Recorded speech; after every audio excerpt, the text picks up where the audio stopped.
여러분들이 이 시험지를 딱 1번부터 20번까지 풀고 나서 그 뒤에 어떤 느낌이었을까? 만약에 아쉬움이 든다면 이런 느낌? 야, 내가 정리한 것이 문제 나오는데 뭐 실수를 해서 조금 틀렸을지 모르겠지만 이제까지 우리가 정리했던 방법이 뭐 잘못되거나 방향성이 또 어긋나거나 하지 않았구나, 이런 생각을 했을 것 같습니다. 혹은 성적이 잘 나온 친구들은 지금 뭐 자랑하고 싶죠. 자랑해도 돼요. 근데 어느 순간 자랑하는 게 뭐 상당히 죄 짓는 것 같은 느낌이 들 때가 있는데, 아니 뭐 잘한 건 잘한 거니까. 다만 일희일비하지 않기로 했기 때문에, 우리가 한 번 시험 보고 잘 봤다고 막 와 뭐 이러고 못 봤다고 뭐 우 이럴 게 아니기 때문에 그냥 좀 표정 관리 정도랄까. 여기 있는 넘버 원은 초작이라는 사람이 정치와 법에서 넘버 원이다가 아니고 우리 오늘 고생한 선수들 정말 잘했습니다. 그리고 또 하나는 이 넘버원이 어떤 느낌일 거냐. 만약에 자기가 가장 좋아하는 과목을 써봐라. 정치와 법이라고 쓸 거죠, 여러분. 그 마음 잘 알고 있습니다. 다른 과목에 밀린다. 선생님, 저는 정법이 다른 과목보다 별로예요. 다시 선택하라 그러면 이거 안 할 겁니다. 하는 친구는 아마도 이 강의를 보고 있지 않을 겁니다. 자, 자기가 가장 좋아하는 과목에서 왜 그렇게 욕심이 날까? 좋아하니까. 근데 지금 좀 다소 부족한 성적이다 하더라도 괜찮습니다. 앞으로 어떻게 공부해 나갈 것인가 선생님이 이제 조언하는 이 총평인데요. 선생님은 총평할 때 항상 단원별 출제 비중 보여드리고, 이제는 우리 약속해야 됩니다. 선생님이 뭐 1단원부터 6단원까지의 요 문항별, 단원별 이제 출제 비중 보여드리면 여러분이 한번 써보세요. 이제는 선생님이 뭐 1번은 몇 단원, 2번은 몇 단원 이렇게 안 쓸 거예요. 그냥 살짝 알려드리긴 하겠지만 여러분들이 한번 써볼 수 있습니다. 한번 자신의 능력을 믿고, 맞아, 요게 1단원에 나왔던 거야. 1단원 대체로 생각하면 정치의 의미부터 쭉 출발해서 헌법의 기본 원리, 그 다음에 또 마지막 기본권으로 마무리가 됩니다. 2단원은요 정부 형태부터 시작해서 쭉 가서 지방자치까지, 3단원은요 정치 참여에 대한 이야기부터 마지막에 뭐 언론에 관련된 얘기까지 쭉 나오는데, 그걸 여러분들이 할 수 있어야 돼요. 선생님이랑 약속한다는 건 무슨 말이냐. 지금 당장 실력이 부족해서 선생님 저 단원별 이 출제 비중 잘 못하겠어요. 그러면 책을 찾으면서라도 꼭 해보시길 바랍니다.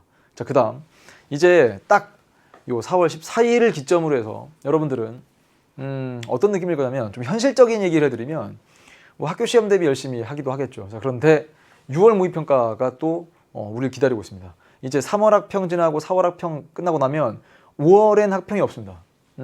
5월은 왜 없냐? 뭐 가정의 달 특집이랄까? 이건 그냥 선생님 생각입니다. 가정의 달 특집이라서 시험 한 번 안 봅니다. 6월 모의평가가 있는데, 6월 모의평가는 뭐 워낙 중요한 시험이죠. 이 시험지가 어떻게 느껴졌을지는 잘 모르겠으나 6월 모의평가는 훨씬 더 시간이 빠듯할 것이고요. 훨씬 더 시험지에 뭐 포스랄까? 그러니까 빼곡하지 않을까. 그래서 정보량이 많을 겁니다. 제시문이 길어질 것이고, 계산 문제는 선거 문제겠지만 좀 복잡할 겁니다. 그래도 우리는 할 수 있을 겁니다. 그냥 할 수 있다고 믿는 게 아니라 원래 그냥 할 수 있는 게 사실 그 자체예요. 그냥 할 수 없는데 할 수 있다고 믿는 게 아니고요. 우린 그냥 할 수 있습니다. 이건 여러분들의 선배들이 매년마다 입증했기 때문에 이 문제는 꼭 놓치지 않길 바란다 해서, 이게 어떤 느낌이냐면, 자, 이 조언도 꼭 들으시기 바랍니다. 수능 개념 듣고 수능 특강까지 완강하는 이 시점이 만약에 5월달이라고 치면 이제 여러분들은 약한 부분부터 하셔야 됩니다. 무슨 말이냐면, 많은 친구들이 자기가 잘하는 것을 더 하고 싶은 느낌이 있어요. 왜? 틀리고 싶지 않으니까. 점수가 가서 계속 나오고 싶으니까. 그런데 오히려 생각을 좀 바꿔서 자신 없는 부분부터 다시 돌아갑니다. 그래야만 오히려 그 기간을 여러분들이 버텨내면, 내가 그렇게 두려웠던, 예를 들면 쭉 가다가 선생님 전 미성년자의 계약이 나오면 너무 자신 없는데요. 그럼 이거를 하는 거예요. 이것만 일주일 동안 공부하셔도 괜찮습니다. 여러분들은 어느 정도 수준에 올라왔기 때문에. 만약에 이번 시험이 40점이다. 그럼 10점만 채우시면 되는 거고, 35점이다. 15점만 채우면 되는 거죠. 왜 여러분 스스로 채운 35점이 안 보이나요? 원래 그래요. 수험생일 때는 야, 나 한참 멀었어. 처음부터 다시 해야지. 35점인데 70%나 맞췄는데 그럼 남은 30%를 채울 생각을 하시면 좋겠고, 이거 보면 여러분이 항상 다 어려워하는 것만 적어놨어요. 그래서 이 문제는 꼭 이라기보다는 여러분들의 약점을 어떻게 치유해 나갈까, 그러면서 자신감이 쌓이지 않을까. 그래서 이번 총평은 이 정도로 마무리하고 1번부터 20번까지 분석 및 해설 강의를 하는 과정에서 이 문제가 어떻게 우리한테 사인을 주는지, 어떤 방식으로 6월 모의평가를 대비할 것인지를 또 아낌없이 알려드릴 테니까 단지 뭐 6월 모의평가가 아니라 우린 수능까지 달리는 입장이기 때문에 눈여겨볼 문제들을 상세하고 그리고 또 정확하게 해설하겠습니다. 이 시험에서의 얻은 자신감이 6월과 9월 수능까지 이어지길 희망하면서 적자생존 아시죠? 우린 반드시 시험에서 승리할 겁니다. 믿습니다.